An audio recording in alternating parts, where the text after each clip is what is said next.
Hi guys, welcome back to my channel. If you're new, welcome and make sure you subscribe below. All right, so today is a little bit going to be a tougher of a story, and the reason why is because people probably just didn't realize what was going on in my life at this point.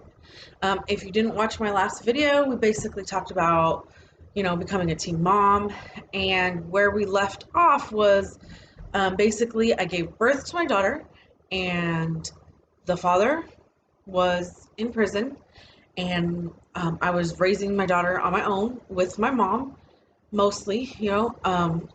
I had help from other people, obviously, but that's where most of my help came from. And um, so we'll move forward. Okay, so we went from the bad, and now we're about to get to the ugly. So be prepared. This video is also probably not for small children. I'll try to tell you what I think my mistakes were and where I think people could do better, or I could have done better, or things like that. Am in no way professional in this, obviously, but I just want to help people. I want to have people learn from my mistakes. So I had my kid, Alexis, and I was doing fine. I was going to school. I was working a full-time job at a bank. I was making pretty good money. I was living at home with my parents, and life was fine. He eventually, of course, did get out of jail. And when he did, he normally would live with his grandma's grandpa and his mom. They all lived in the same house. And at that point, his grandma said, "No, I don't know who he is. He's been in prison for, 2, 3 years. I don't know who he is. So I really don't feel comfortable him coming home." So I want to say he lived with my dad. So maybe I just lived with my mom.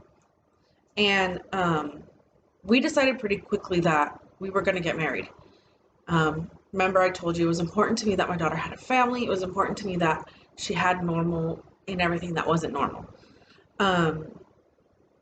So I would say maybe 3 months, we decided, okay, we're going to get married.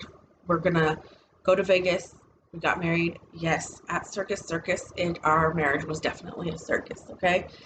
But yeah, we did get married, and we moved straight into our own apartment. It was very hard for him to get a job. I feel like he had kind of weird jobs. He sold knives at one point. I think he sold vacuums. I think he worked for his uncle in construction for a while. His paycheck was never really steady, but mine was. And I was able to afford our apartment and everything that went along with that. So mostly, when you're young and you don't have money, I think that's the root to a lot of fights. That's the root to a lot of just, problems. But we were managing. We were doing it, and everything seemed okay. Now keep in mind, at this time, both his mom and my mom were used to helping me take care of her while he was gone. More my mom than his mom for sure. But my mom missed Alexis, and so my mom would be like, "Oh, let her come stay the weekend," and I was like, "Okay, yeah, okay, sure." So she would go and stay. I would take her on Friday. She would go right after school or right after I got off work, whatever the case was. And then she would stay all weekend, and sometimes I would pick her up on Sunday, or my mom would take her to preschool, and then I would pick her up after school, after I got off work. And the same with his mom. Well, then once his mom found out that was happening, so then his mom was like, "Oh, well, can I have her sometimes?" And, okay. So it got to the point where we didn't have a kid on the weekends. It was just me and him. And of course, we were 20 and 21. What are you going to do at that age? You're going to go out and you're going to party, And I went to work Monday through Friday, no problems, had my job, paid my bills. And on Friday, she would get dropped off, and we would go and we would party. And we would go to clubs, and we would go to raves. And my daughter never was around any of the really bad stuff. She was always with her grandparents. She had no idea and this is why I say I don't think even my parents, his parents, I don't think anybody knew what was really going on behind the scenes. But we met a lot of friends, a lot of his friends who were already used to partying. And remember, I was probably like 20, so I couldn't drink when I went to the club. So we did drugs. Like, we did drugs. And it started out, just a little bit here and there. And, but it got consistent for over a period of time. And we did ecstasy, right? And it wasn't like we just smoked pot or not that any drug is okay, because it's not. But I felt like I justified it because I paid my bills. I went to work. I never did anything when my daughter was around. And I never allowed anybody to be there when she was there that was going to be doing that. So we did that for about 6 months. It could have been longer, could have been shorter, but I feel like that's about a good time. And the last night we went to a rave that I can really recall. We went to a rave, and I took 5 pills that night. 5. That was on a Friday night, and it lasted until about Sunday. I want to say that I was definitely sure that that wasn't one of the weekends that I picked her up on a Sunday. I would have picked her up after school on a Monday. But I realized, like, I don't know what it was about that weekend, but I realized, like, what if something happened to Alexis and I'm over here like this? What if she got hurt at my mom's house or his mom's house, or we had to go? I wouldn't be in the right mind to just go and do what needed to be done. So I, kind of freaked out in my own right. And I told him, I'm not doing this anymore. We can't do this anymore. We need to change what we're doing. And so basically from that night, I stopped cold turkey. And I didn't, drugs were done for me. And I don't have an addictive personality, but I come from. My dad is an alcoholic. He definitely has an addictive personality. So for me to just stop cold turkey, awesome, great. It's not possible for everybody. And I've seen that through that. And we could have a whole different episode about my dad and that whole thing. But I did. And I stopped cold turkey, and I told him, like, we just need to do things differently. Maybe have friends over that have kids. And, of course, we didn't have too many of those kinds of friends, but we needed to change what we were doing and who we were hanging out with. And at first, he totally agreed to do that. And he was like, okay. But he was such a good liar that he didn't stop doing the drugs. He didn't stop doing any of it. But I just didn't know. I don't know if I was willfully blind or naive, or I really honestly think he's just a really good liar. And we'll get into that more. So that stopped for a while. We were just doing our thing. Well, stopped on my end for a while. And we were just doing our thing, and I thought everything was going really good. I think at that point he was working for his uncle, so in construction, so he kind of had like a more steady paycheck. It was more steady work. And so then eventually he came to me and he said, I'd really like to have another baby. I wasn't really there for Alexis when she was born, but I'd really like to try for a boy. And I'm like, you know what? Things have been going good for 3 to 4 months. Let's go ahead and try. So it never took me long to get pregnant. I mean, before you know it, I was pregnant with my son. And then I think that's when things got really crazy for us. It was very stressful. 3 months into that pregnancy, I started spotting. They put me on bed rest. I was on bed rest for, I think, 3 months. And then I went back to work for 1 week, and then they put me on bed rest again. I ended up being on a bed rest for a total of 6 months out of the 9 months. And I say 9 months because my son was born premature. So, and for those of you who don't know, you're pregnant for 10 months, a full 9 or 10 months. So, that That pregnancy was way different than the first one. It was very hard on me. So I was cranky, I'm sure, all the time. And we were young, you know. I had my son when I was 21, so I got pregnant when I was 20, and um, we were still really young. And he still wanted to go out and do things, and I was pregnant. I'm not going to go out to the club and do those things. And I just, okay, go, okay, go. Like, I just wanted to be left alone. And I didn't think he was going out and doing drugs. I didn't think he was going out, maybe having a drink or two, no problem, but nothing like major. So um, I end up going into labor 5 weeks early. My son was supposed to be due in April. He was born March 6th. Now remember, keep in mind, he was preemie. He was a big preemie, which means he probably would have been a big baby if he would have went full term. He was 5 pounds as a preemie. 35. He was born at 35 weeks. We were able to take my son home right away. There was no problems. There was no complications.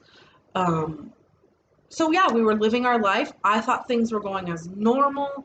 I thought, everything was fine.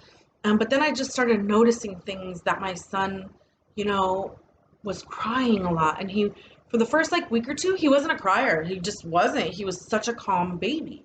And so then all of a sudden it was like he just started crying a lot, and things, he wasn't able to drink his food. And, I remember just feeling that something wasn't right, and I didn't know what it was. I mean, I literally was taking that kid to the doctor every week, calling my mom every night. What do I do? What do I do? And at a certain point, you just don't know what to do anymore. Doctors don't know what to do. Um, he would be crying, and one night he stopped breathing. And I remember getting up and checking on him. And it's probably the worst thing a mom could ever witness or see. And it was, my baby was swollen. He didn't even look like himself. He was black and blue. He was swollen. And wow. Sorry about that. My daughter came in and distracted me. But like I said, it was the worst thing that I had ever seen. My son was swollen. He was black and blue. When I picked him up, he was just like dead weight. And so we called, obviously, 911. I was trying to like wake him up. I was trying to get him to wake up. I took the baby out of his crib and put him onto our bed, and obviously he had woken up because I was screaming. And then I left the baby there to go get the phone to go call 911. And at that time, he said he was doing CPR. So we didn't really know. I wasn't there to see that part of it. But when I came back in, the baby was awake. He was crying. Okay. So the baby, Andrew goes, we take him to the hospital. We're in the hospital. And they check him, and they don't know why that happened. And they thought possibly that he could have SIDS.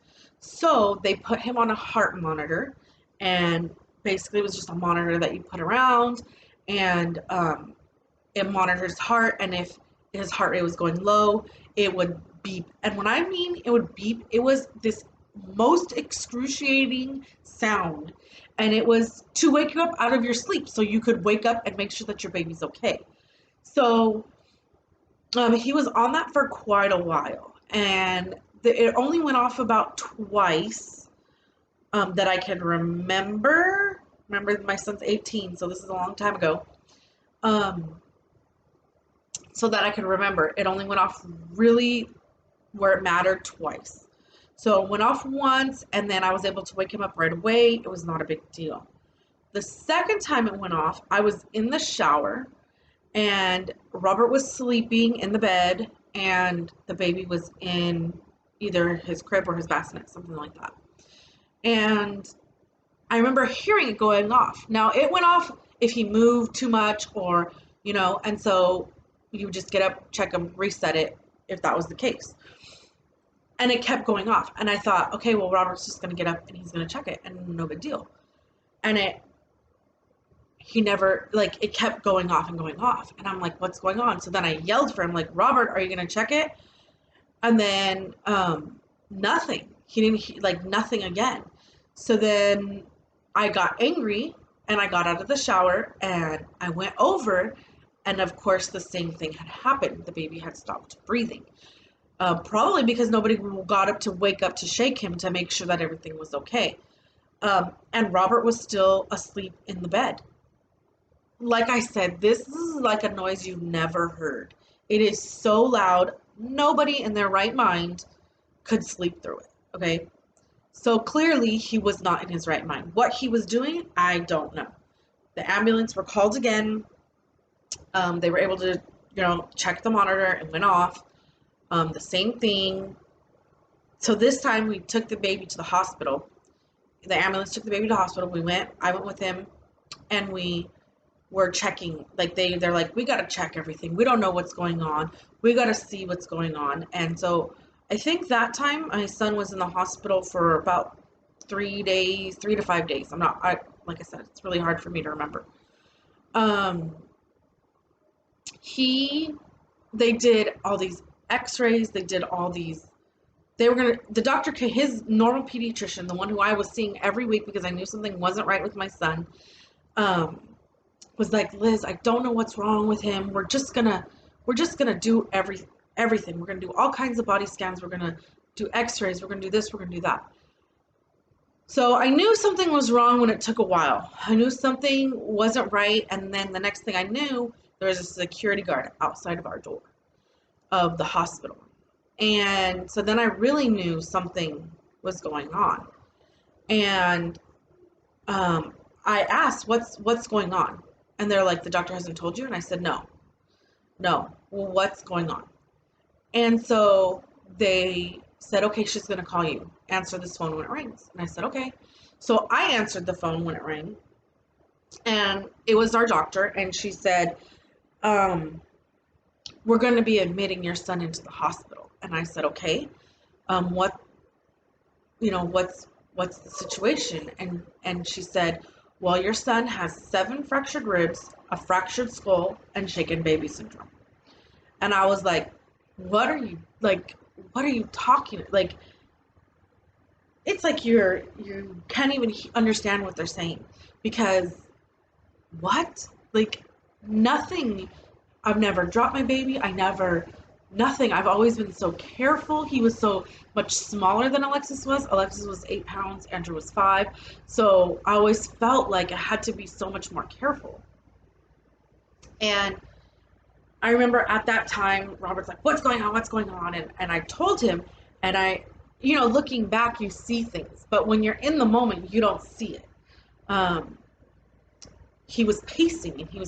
So they admit him into the hospital, and we go up to his room, and we're in the room, and he's still pacing. And while we were there in the hospital, he stopped breathing twice. Once when all of us were there, and the second time was when it had been like 2 or 3 days into the stay, and I actually had to go home, get some, showered, get new clothes, and see my daughter for like 5 minutes. And when I came back, they were transferring him to the ICU. Robert had been with him during that time, and he stopped breathing again. So I guess, all this was happening. They transferred him to the ICU because he stopped breathing right in there in the hospital. And they just didn't know what was going on, why he was, they knew, okay, he had 7 fractured ribs. It would be hard for him to breathe, but they didn't know a lot. And so during that time, of course, the police are called. We're both questioned. I go in, I'm questioned for about 5 minutes. They ask me, did you do this? Did you do that? Did you, have you ever dropped him? Have you ever this? Have you ever that? Then they question Robert. When they question Robert, I just thought it was going to be a couple minutes. I thought, just like how they asked me a couple questions, well, that wasn't the case. He was in there for like an hour. And I guess they could see like the nervousness, or they, they're cops, they know what to look for. And um, he was arrested. He was arrested right then and there for child abuse and child endangerment.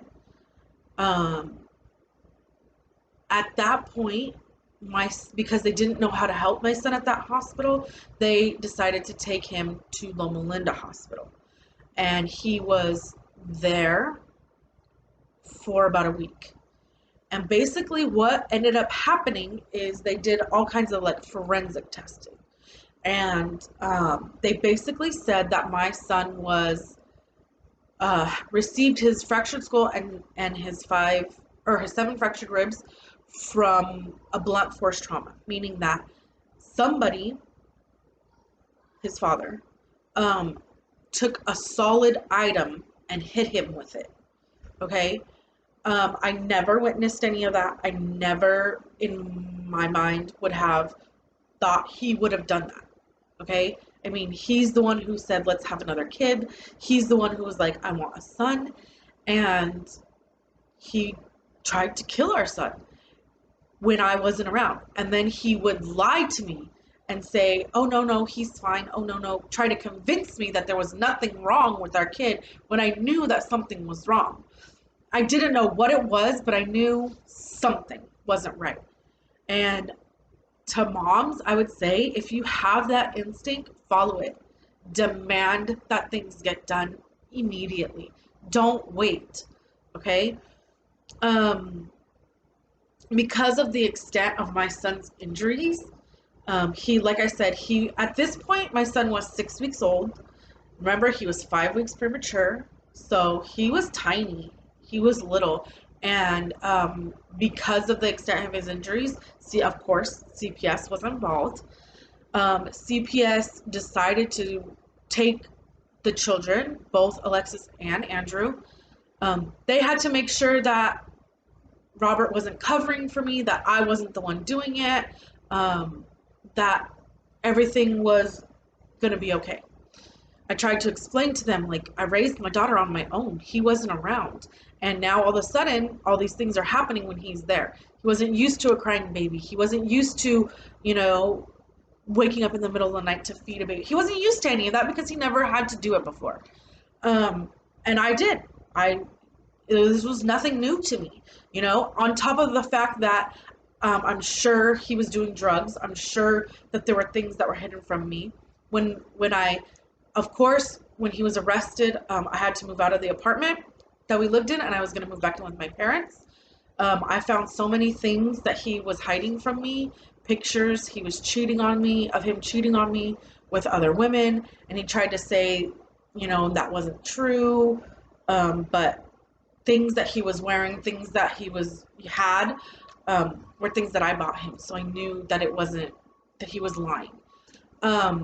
Just everything that was wrong was bad, and when you're in it, I know it's hard to see. I know it's hard to see through the fog, and my kids were taken away, and that they were my everything. So I didn't know, who I was. So I really went through a depression at that time, and I just remember going through the motions. I was, by CPS, told I needed to take parenting classes, I needed to take anger management classes, and I was like, why? I've told you, I didn't hit him. I didn't do any of that. But it didn't matter. It didn't matter. So I just needed to do those things. The parenting classes were fine. I actually liked the parenting classes to a certain degree, but learning on how to, manage 2 kids at my age. And so it was, going through the motions in a fog. I was very lucky that my children were able to go and live with my sister and her husband. Don't know what I would have done if that wasn't the case. I was able to go and see my children every day, and I did. I visited them every day, every weekend. I was not allowed to spend the night. There were certain things I was not allowed to do. My kids were out of my custody for 6 months. And CPS is a whole nother situation. I don't want to go too much into it, but I will tell you, these are the things that I was told. The the worker told me that my kids were young and they were beautiful, and she could get them adopted tomorrow. That if I did any, or had anything to do with this, that she would make sure I would never see them again. At 21, being told those things is hard. Remembering is hard. Um, I don't want to cry, but geez, like at 21, you're not ready for things like that. It's not easy. I don't think you're ready for it at any age, but at 21, it was really hard. I was, somebody asked me, how did I emotionally get through it? I blocked it all out. If you were to ask me what I did during those 6 months, I can't tell you because I don't remember. I remember going to see my kids. I remember going to work and going to the classes. That's all. But anything else, I don't remember. I would go home. I would, go and just do what I had to do. Put one foot in front of the other and truck along as best I could. Once my kids came back to me, I tried to get my life back together. I tried to go back to school. I still had my job. I didn't, I still was having my job. My job was very good in working with me and having to go to court and having to, do everything. So I was very lucky there. I lived with my parents and I just kept on going on with my life. So it wasn't easy. I will never say that was probably the hardest part of my life. Um, and it's really, you just have to get through it.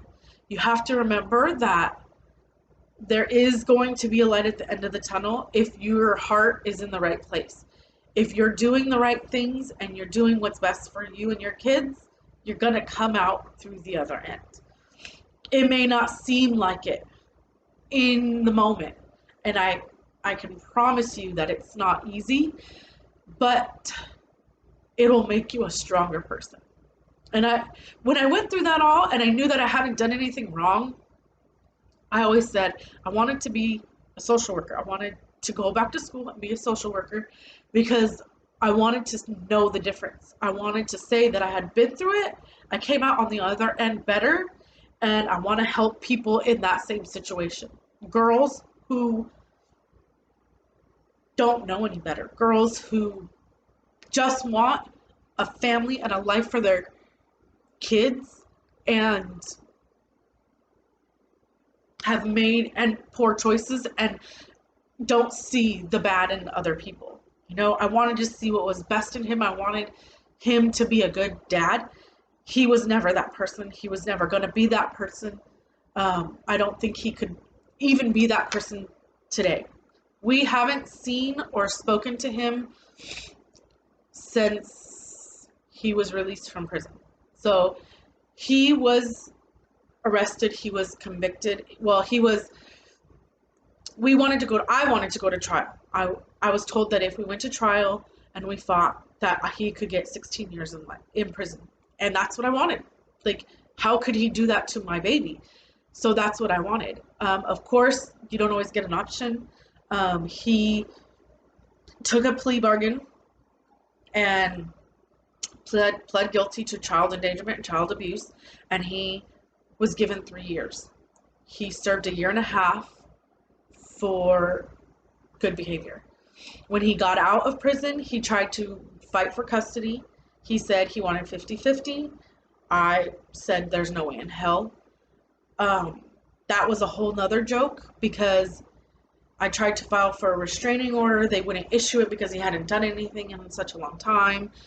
And then he wanted visitation rights. So we had to go to see a mentor or mediator. That's what it's called. We had to go see a mediator, and that mediator was a joke. Like, we walked into that office and she said, 50-50 is what's best for the kids. And I looked at her, and it had been 2 years, so I was probably 23. I said, have you even looked at my file? Have you even read it? Do you even know anything? Because that's not what's best for my children. And I think that that's when I learned to have a voice, to stand up for my kids, to, going through the whole CPS the first time, the lady said, she told me, you need to have a voice for your children. Your children don't have a voice. So learning that, I learned it in the parenting classes. I learned it in the anger management classes. So I appreciated those classes after the fact because it gave me a voice. But I told that lady, are you serious? And she said, oh, well, I don't understand what you mean. And so I told her, he was arrested for child abuse of my child and gave him 7 fractured ribs, fractured skull, and shaken baby syndrome, and you want to give him 50-50 custody. And she said, oh, I'll be right back. Well, yeah, go read the file. So please, please, please, if you're in this situation, have a voice. You have to speak up. If you just let things go, you'll get walked all over. And you have to stand up for your children. So she came back into the office and she asked me, what did I want? And I told her, I had already discussed this with my parents and we came up with a plan. I told her that I wanted him to have once a month visits supervised for an hour. And she looked at him and she said, that's the best you're going to get. But you know what else she told him? She said, if you do this for 6 months, I'll fight for you to have more time. I'll fight for them to be able to visit you at your home. And I looked at her like, are you serious? Like, you don't even know who he is and you want to help him that much? I didn't have to worry. He showed up twice and that was it. We continued to go for 6 months. When he didn't show up the other 4 times, I no longer had to do anything. I no longer had to take them to do that. And it was just, that was the last time we had seen him. And my daughter was 4, my son was 1. He was supposed to provide snacks. He was supposed to have things for them to do. None of that was done. But he only showed up twice. So we haven't seen him since then. I started getting thoughts in my mind when Alexis turned or was about to turn 18. If Alexis wants to meet him, maybe we could do that. And it was like the Lord was speaking to me because not even a week later, I get like a private message on my Facebook and it's from a lady claiming to be his wife and saying, I just want you to know who he is. He made me think he was Christian and trying to live a straight life, but he stole all her money and all her belongings and took off. And she couldn't find him. Then I asked one of his friends, that was one of my friends, have you heard anything? What's going on? Like, I don't understand. Like, why is this lady messaging me? But I'm glad that she did because I knew that the answer was no. He hasn't changed. He's still the same lying person that he always was. He probably will never change. And he, from my understanding, has 5 children, 2 that are mine. He suffered a stroke when he turned 30. He's paralyzed completely on the right side. I don't know if you all believe in karma, but I sure do. Sometimes I think you don't get to witness it, and I'll never see him paralyzed, but just knowing that he is, I feel like karma is paying him for what he did to my son. He now has to take medication every day. My son had to take medication every day. He doesn't take medication anymore. That was for his ADHD. But my son is, definitely a better person because he doesn't know who his father is, or he's seen a picture. We've talked about it, but he's never met him, and he probably will never meet him. And I'm okay with that. And my daughter kind of struggled with it at first, but I think she realizes that I'm not lying, that he is that person that I've told her. And I've never sugarcoated things for my kids. I try to be as honest as I can. And I think that's helped them be stronger. And it's helped me along the way. So, you know, it's hard. It's hard to do that. It's hard to tell them who their other parent is, you know. But I also use it as a motivator for them to not end up that way, to not be that person because, you know, just because he is. Um, like I said, if I could help just one person learn from my mistakes, I would, you know, that would be my goal. If you have any questions, you can ask me right here in the comments below. You can join me on either Facebook or Instagram. On Instagram, it's Liz Living Life 24, and on Facebook, it's just my name. So you can ask me questions there. You can ask me, you know. But I just wanted to read this quote. It really resonated me when I was thinking I was going to tell this story, and then when I read this book. So it's from actually one of the books that I get from Once Upon a Book Club box.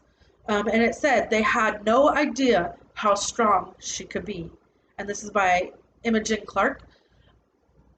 I don't think people realized what I was going through at the time or how the struggle was, but it was great and it was long. And I came out the end better, you know, stronger, having a voice, all those things. So you think that my crazy life would stop here, but it didn't. We'll go on to the next video next time. But the next video is probably going to be a little bit more fun. I'm going to introduce you to one of my really good longtime friends. Sorry this video was a little bit longer than normal, but I did have a lot of content in this one. All right, guys, have a nice day. And like I said, ask questions if you have any questions. I'd be more than willing to answer anything. Bye.